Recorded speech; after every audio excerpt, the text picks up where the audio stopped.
Kia ora te whānau, a very warm welcome to No Boundaries. I'm Laura McGoldrick, joined today by two fabulous gentlemen in different parts of Aotearoa. I have got Mike Hesson joining us from Dunedin and Shane Bond from, I'm sure, a very sunny Christchurch. How are you, Bondy? I'm great, thanks. Now, we've had some big news in the cricketing world this week, and that is, of course, Tim Southee has announced his retirement from Test matches after the three-match series against England here in New Zealand. And both of you gentlemen have worked at length with Tim Southee, and Hess, you and I have spoken particularly about the fact that Tim, being a highest wicket taker in all formats, that often because he's not as showy as some, he doesn't always get the credit he deserves. And when you look at these numbers that we will inevitably do now he has reached the end of his Test career, I mean, he's got 770 international wickets. He's at the next best is Dan Vettori with 696. He's played an extraordinary amount of cricket, including his 100th Test, which was just end of last year. Why is Tim Southee, or why will Tim Southee go down as one of our greats?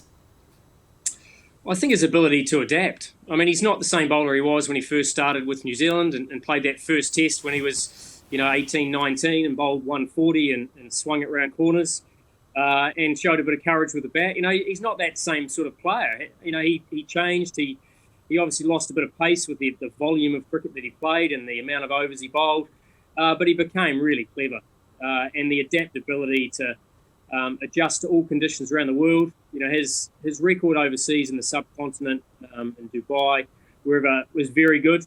He always found a way. And often fast bowlers, and Bondi will attune to this, often fast bowlers are not known for being the smartest or are sort of put in a box that they're not as clever as some of the batters. There's always a bit of a contest, isn't there? But he's clever, just like you, Bondi. Really smart, adaptable. I think I've dug myself out of a hole there, way to pull it back, yes. Way to pull it back. Bondi, you played a lot with him and you also coached him as the bowling coach. What is it that has made Tim Southee, or will make Tim Southee, in your eyes, go down as one of New Zealand's greats? I think it's a combination of things. Like Mike said, he's a smart guy. He's an alpha male, so he's definitely a leader in the team, and he has that competitiveness. And then it's just that durability and professionalism. He just goes quietly about his work, always turns up. He's always in great shape. He's always in game mode. And so there's a consistency in the way in which he goes about his preparation. And that's exactly how he's played as well. So, yeah, it's funny looking back to, I was his roommate in 2009 on an A tour. To see him still going is remarkable, and that's the word great gets thrown around a lot, but when it comes to terms of New Zealand cricket, he's a true great. It's deeply concerning that I, as a 19-year-old, remember this young boy coming on to the global stage. The way he announced himself against England and Napier, we all remember, with the 7 wickets and, of course, that 77 with the bat not out, and still remains his highest score. And interesting that I saw in a press conference he did announcing his retirement from Tests that he reckons if he perhaps had got a duck that day or 20, people wouldn't have expected so much from his batting throughout his entire, particularly Test career. Yes, as a coach of his, I mean, he obviously possesses a great deal of talent, but in the batting sphere, was that ever something that you talked about with him? Oh, look, we spent a lot of time on Tim's batting in terms of talking about it, and often he just had to get past himself. Often there'd always be that fear factor. Him and Trent always sort of, whenever they got too high up the order, there was a bit of a nosebleed, wasn't there? And yeah. They didn't want to. They certainly, when someone was running in bowling 140 plus, they were always just having a wee chat to each other, trying to keep their nerves down. But he actually had great skill from a batting point of view. He just had to sort of respond to the ball and not worry so much about potentially that that self-preservation perspective. So, but he was a very good ball striker. I mean, the amount of sixes he's had in Test cricket, potentially that did flow back to his debut, but he played some really important little cameos for us. Even when Bondi was there, little 20s or 30s that he got quickly, and they often got us to a point where we could, pull out a bit quicker and gave us a bit more time on the ball. So he was valuable. Sure, he would have wanted a few more runs, but he definitely worked on it. Don't worry about that. And even in that latest Test victory against India, he scored, was it 65 with Rachin Ravindra, which was hugely crucial in that second Test match for us. Bondi, what's he like as a bloke? You both talked about his adaptability and his willingness and openness to learning. What was he like? What was the roommate version like as opposed to cricket Tim like? Oh, he's a pain in the ass. He's called Pest for a reason. He would give you grief. He's one of those guys, sarcastic. I like his sense of humour. If you left the door ajar for him to give you some grief, he would give you some grief. And that was the sort of character that he was. And you could give it back to him as well. So, yeah, he's general prankster, known as the Pest. But great company. Great guy to talk cricket about, but just generally good company. And he's got 3 tests to go. He's got a bit of a farewell tour, which is nice, and fittingly it is, of course, against England, the team he debuted against. How do you think he's going to go there? Will he get a run in all 3 tests, out of respect because he deserves to be there? What is your gut feel? I mean, I know he'd like to get those 15 wickets, I'm sure, to get him to 400 test wickets. What's your take on that? I don't think Tim will take anything for granted. I had a quick conversation with him the other day, just, wished him obviously well, and he wants to finish on a high, which is exactly the way he'll want to finish. So he won't expect to play all 3. He'll know that he'll have to bowl well. I thought his pace was up again in that, that last test that he played, which was promising. And I think just the freedom of not being captain will just allow him to focus with the ball. And I think he will start. I think he'll start. I think Nathan Smith will come in as that 4th seamer, and I think he'll bowl well. He knows exactly how to bowl in these conditions. The test matches the venues that they're playing at, look pretty good as well. So for him, the ball will swing, and I'm sure he'll do very well. Bondi, this feels like it's just another one in that golden era of New Zealand cricket that is, now getting ready to move on. But if you look at Tim's numbers, like I mentioned, 770 wickets in all internationals, 100 tests, well, more now, obviously, since his 100th last year. Will he be one of the last players, do you think, to play 100 tests and take this many wickets, given how much is happening around the world, with different tournaments and where people prioritise playing international cricket? I mean, I liken Tim to Martin Guptill, Ross Taylor, players who and Kane Williamson, who have come through, played all their cricket, prioritised playing international cricket for their country. Do you think he could be one of the last we see to hit some of the milestones he's hit? Yeah, definitely. I think the game's changing so much, and you see, T20 sort of taking over. Countries like India, Australia and England still play a lot of test cricket, but our numbers, we tend to peak around 10 test matches a year. So to be able to play 100 test matches and pick up that, it's going to be challenging, particularly when there's money on offer in the shorter tournaments. So the fact is, Tim's still been able to do those tournaments as well, play a lot of one-day cricket. That's a tribute to his fitness and durability. I'd really love to see him sign off with 400 test wickets. I know it was a real goal of his. So I think that'd be pretty special if in Hamilton, his home ground, he could pick up that 400th. Would be pretty cool. And you know how proud his parents are, and they'd love to see it as well. He's got a great family support system that is always at the games, so it's a big thing for the whole family because, as you boys know, cricket is an investment for the whole family. So we heard a bit about Hess's take on that England setup. Bondi, how do you feel, or what do you think the team would look like for New Zealand going in against England? Yeah, that would have been my pick. I think Nathan Smith coming in as the 4th seamer makes sense, adds batting, gives him the chance to play alongside of Tim Southee as well. So lean on that experience for 3 test matches. And I think there's a lot of talk about Tim being replaced, but you can't. That experience and the ability for guys like O'Rourke to lean on it is really important in the early stages. The bigger question for me is probably the opening spot with Conway or Young. And Hess would be able to talk about this. One's a contracted player and one's not, and one's in the form of his life.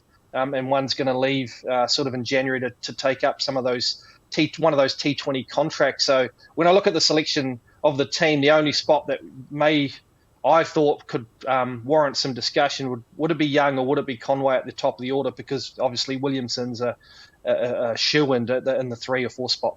Yeah, Williamson is back for ND playing in the Plunket Shield this week. Hess, for you, what would be your thoughts or thinking around that opening spot? Would you persevere with Conway and you just say to Young, look, you just still got to bide your time, things went well in India, or what would you be saying to him?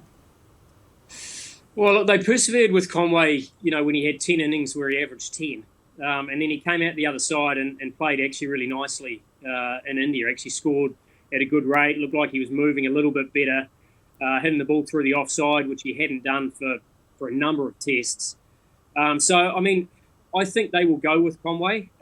Bondi's point's, really relevant in terms of, that I don't think from a selection point of view, you really take a lot of notice around who's contracted. You you basically pick what you think's the best team, and if someone's unavailable, then so be it. But Will Young has done everything asked of him. You know, he was superb in India. He's also carried on in Sri Lanka, where he's looked the part. He's looked like he's got some confidence from the tour to India. And if you're going to pick someone, you want to pick them when they're playing well. So personally, I think they'll go with Conway, but if Will Young gets the slot, then he thoroughly deserves that as well.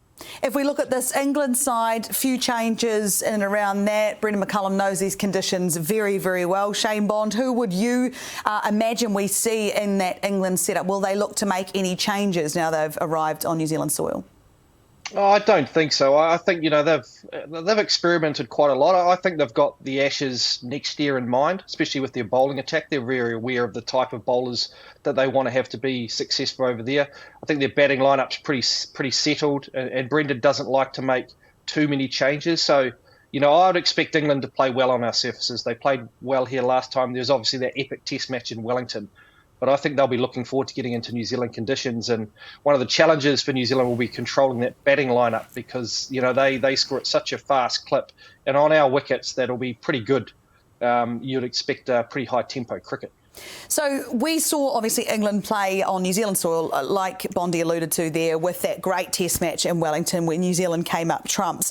When you look at the journey that this England test team has had, Bazball, all the hype, bit of a dip, suddenly people aren't so sure of it, then they're up, they're down, they're up. Pakistan happened, all those runs were scored, they managed to lose, and people are really talking about, from a results perspective, how this England team, despite being unbelievably entertaining to us test cricket fans, they're not actually pulling in as many results as that entertainment might suggest here. So how much pressure does this England cricket team come to New Zealand under? Look, plenty. And I think, regardless of results, England test team was always under plenty of pressure. Their media is pretty loud and vocal. For me, England do well on good surfaces. The only thing that turned around that Pakistan series was when Pakistan played on surfaces that were used and dried them out, and they basically had a bit of a spin fest. And when you want to play that aggressive style, it's a lot harder to do on a surface where you're not sure if the ball's going to spin or not. In New Zealand conditions, we know, other than a little bit of seam movement, which England are as well suited to anybody, the balls generally don't do a heck of a lot after the first 10, 15 overs. So I'm actually a little bit concerned about England's bowling. Chris Wokes, they want him to lead the attack. His record with the Kookaburra ball is poor. Averages well over 50 with the ball. So he's not the same bowler as he is with the Dukes. And he's probably the guy who they see leading their attack. So for me, I think England will score plenty of runs. They'll certainly create some opportunities. They'll give us some opportunities because they will play that aggressive brand. But for me, it's whether we can blunt that attack. And if we can blunt the new ball, then I think we're good enough through that middle order to score enough runs. So blunt the attack, Bondi, to your mind, to your way of thinking, how do you think New Zealand win this test series and win it well? Yeah, OK, maybe they drop a game, but to come out on top, do you take a bit of Bazball to the team that's now coined that phrase? Or, because I guess the most dangerous thing you can do is let them dictate the terms of the game. So you have to take it to them at some point, would you imagine? Or how do we go about winning it? Oh, I think if you look at the first two test matches in Wellington and Christchurch, the first day, the toss is important, but riding that, if you find yourself batting, if you can ride through the first couple of sessions, you've just got to put a big runs on the board. You see with England is, they'll come out and they'll play on the shot. So your field placements on a couple of big grounds is really important, and you can play with the ego a little bit, but you've got to be a little bit more attritional with England. You've seen one thing they do is they do score fast, but they collapse, and they collapse quite often. So if you can hang in there and keep the pressure on, they are prone to just blow it with the bat in particular. So I think New Zealand have got the talent. There's no doubt about that. They're evenly matched with England. So then it just comes down to not sort of eliminating those sessions that cost you test matches, because that's what we've seen from England over the last few years. They play really exciting, aggressive cricket, but they have sessions where they lose test matches. And I think New Zealand have just got to be really consistent in the way that they play, like they were in India. And I think England can sometimes be their own worst enemy. New Zealand have been prone to the odd batting collapse themselves, Mike Hesson. And so who do you think we need to see plenty from with the bat if we were to go on and win this series? Well, I think you put your top three to one side because that's sort of your experienced players. I think, for me, Mitchell showed some glimpses that last Test match, but he's been shorter runs. Phillips and Blundell have also, haven't really set the world alight. So those three, for me, need to step up. I mean, Blundell loves conditions where the ball bounces. He sweats on that short ball. He's very much suited to New Zealand conditions. So I expect Blundell to have a good series with the bat. And Mitchell, that middle order, Mitchell and Phillips, for me, need to do some, not just get sort of 30s, 40s or 50s, they need to actually get some big scores. And if they do that, then I think we can create plenty of pressure on England. Now, speaking of pressure, there is plenty of pressure on both the Australian and the Indian team ahead of the Border Gavaskar series, which gets underway in Perth. And I tell you what, cricket fans everywhere have been waiting for this one. Cricket fans were slightly concerned, I think, that India turning up a little bit hurt by that New Zealand team to Australia. And that is an interesting prospect, but perhaps getting in Aussie conditions, they'll enjoy it, but obviously more their batters, I think, Bondi. But when you look at this series, as a cricket fan, which I know you are, Bondi, you know a lot of particularly this Indian team very well, and actually lots of the Aussies.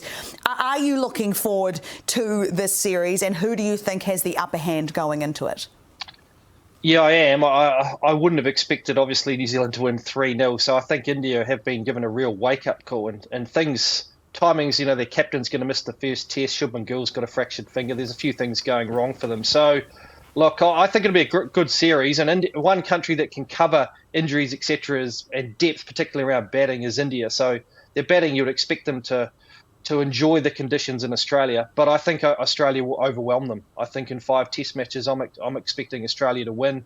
I think there's obviously been a little bit of talk about their opening position, McSweeney coming in, but I think their bowling attack in particular, Australia's will just swamp over 5 Test matches will swamp India, and I think India will find it pretty tough going this time. Yeah, their new opening bat for Australia, I was listening to the Grade Cricketer, and they were saying, actually, if you think about it, 30 does feel like the new 40 in Test matches because it's all about your strike rate, actually. That's what seemingly is getting people into positions. I can't believe I just said 30 is the new 40. Actually, that's great for me. But Hess, for you, with that opening spot, there has been so much talk about it. Warner offering to come back, for goodness sake. How much pressure is on this young man coming into it? How much of a free licence will he have been given by the coach, Andrew McDonald? Well, look, he's a lovely player, but he's not used to opening. He's basically spent his whole career at 3 and 4, McSweeney. But I think he'll complement Khawaja well. I mean, I think that, Khawaja is a guy who loves to absorb that pressure. He loves to bat long periods of time. McSweeney's probably more of a stroke player, aesthetically pleasing. And I think they just like his skill set rather than the fact that he's opened a lot. And obviously they've used Smith at the top and they want to slide him back to 4, which makes good sense. But yeah, look, I think he's a nice player. They've always talked about him being the next best player, not necessarily the next best opener. So, I'm looking forward to seeing how he goes. And to be fair, Bumrah is not an easy proposition for a new player who's never faced the new ball before. It's very, very exciting for some, I think. But their media are doing a wonderful job of bigging this whole series up, the rivalry, how it's now likened to the Ashes over in Australia. And one of the big players for India who loves the big moments is Virat Kohli, who's been a bit short of runs by Virat Kohli's standards of late. Are you expecting big things from him this series, Bondi? Because he'll be working harder than anyone to sort a few things out. But is now the time we get to see a bit more of Virat Kohli of old? Yeah, I think the conditions will suit him better. I've always thought he was a good player of spin, not a great player of spin, and I thought he got a little bit exposed against us. But you would expect him, this Australian attack's pretty familiar with him. But also, they are an ageing lineup, some of their batsmen, Sharma and Kohli, and there's sort of that adjustment period New Zealand are going through. India are going through that a little bit as well, and Australia are about to go through that with their bowling attack. When we play them in 2 years' time, their team could look very different. So the one thing is, how long do you hang on to these great players for? And this will be a real test for Virat, because if he doesn't score runs in Australia, this might be the last time we see him, in the white. So knowing him and how competitive he is, and I know Hess has even more experience with him, he'll be super up for this challenge. After a tough series, there's nothing more he'll want to do is come into this series and tune out a whole heap of runs. And the thing with Virat is you can always count on some form of fireworks, whether it's in the field with the emotion that he plays with such an intensity and emotion, no matter what he is doing on the field. He's going to give us all, and there's nothing sweeter, I'm sure, than beating the Aussies, Mike Hesson. Yeah, well, playing pace, as Bondi's alluded to, is his strength. And especially starting at Perth, where he's done well. He scored test hundreds there before. I think it's exactly what he needs. He doesn't need to be poking and prodding around against spin. He's going to take them on, and he'll be quite combative. And it'll go one of two ways. I think he'll either, get a few out of the screws early and get that, grit his teeth, and he'll be away, and he'll get under the skin of those Australian quicks. Or he'll go a little bit too hard because he'll be a little bit over-aroused. So it'll be interesting to see how he goes. I think he'll go very well in this series because I think he'll want to go out on his own note. I don't think he'll want to finish this series with a cloud hanging over him thinking, when's he going to retire? Knowing Virat, I think he'll want to play well and then decide pretty quickly whether he wants to continue much more after the series. Yeah, he deserves to write his own script, a player of that skill level, and given everything that he has given to the game and that team, you'd like to think that he'll go out on a high in the way he deserves. Bondi, we spoke about the Aussies' batting lineup, which is pretty relatively set other than their opening spot. But if you look at the bowlers, who are you first picking in that first test? For the Australians, the bigger question for them was with Cameron Green missing is how they'd fill that all-rounder spot. Obviously, you've got Lyon and the three big quicks with Stark, Cummins and Hazelwood. They're a rock-solid combination, incredible durability, so tough in their own conditions. But yeah, where Australia get those extra overs from will be important because you still want to give those bowlers a rest over a 5 test match series. Then on the flip side, you obviously talk about Bumrah. Yes, we'll know about Siraj. The depth of the Indian bowling will be tested as well, and who they pick as their spinner is probably the bigger one. Do they go with Ashwin or Jadeja, and what does that look like? Or do they go with Washington Sundar, who is so good against New Zealand? So India will have to work out the balance of their bowling lineup. I think Australia's is so settled. It's just having someone who can fill some extra overs for them to ensure that over a long series, those Australian bowlers can play all 5 test matches. Because when you win test matches, you are bowling a lot. Yes, you certainly are. And here's Mitch Marsh. Talk to me about what you imagine seeing from him in this series. He's just had his first child, so I suppose there's a few people at Cricket Australia like, OK, good, that's done before the Test series has even started. He can enjoy a few days at home and then back into it. What do you think, or how big a part do you think he has to play in this series?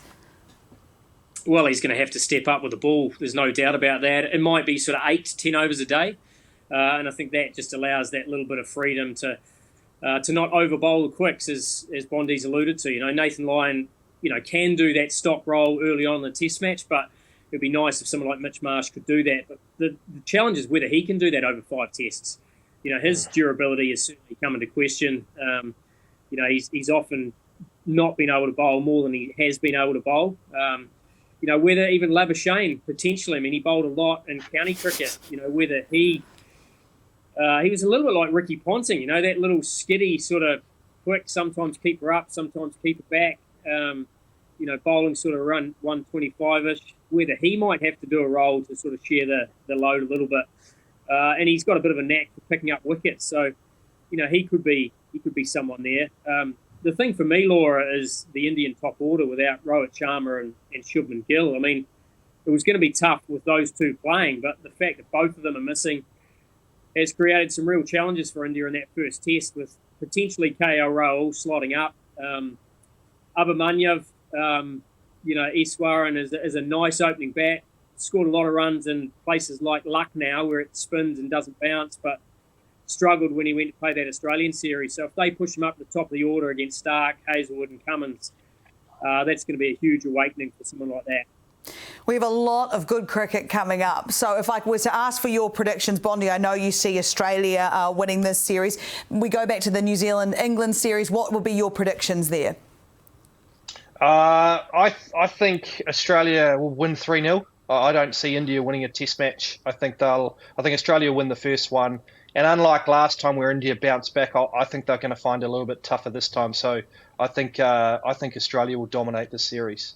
In terms of the New Zealand series, I think it'll be a couple of draws, even though they play high tempo cricket. I think both batting lineups will enjoy the conditions, but I'm going to pick New Zealand 1-0 in that one. Oh, wait, Shane Bond out with a bang. Here's for you. The two series coming up. What are your predictions? I'm going to go 2-0 New Zealand. I think they will have that. This is too much for you, Hess. You can't be this positive. You tapered expectations all through India. I can't have you be this positive. should I turn it on its head and go 2-0 England, and then we might win it? That seems to be the way that it works. But I just think we've got that ability to hang in the fight for longer periods of time, and I think that's important in New Zealand, especially with the ball. And I think India will win one test. So I'm going to go 2-1 Australia. All right, gentlemen, Mike Hess and Shane Bond, I want to thank you both so much for your time today. You are legends. Love talking cricket with you, and thank you so much for joining us. All of that cricket action, of course, is coming up for you on Sky Sport. We'll see you next time on No Boundaries.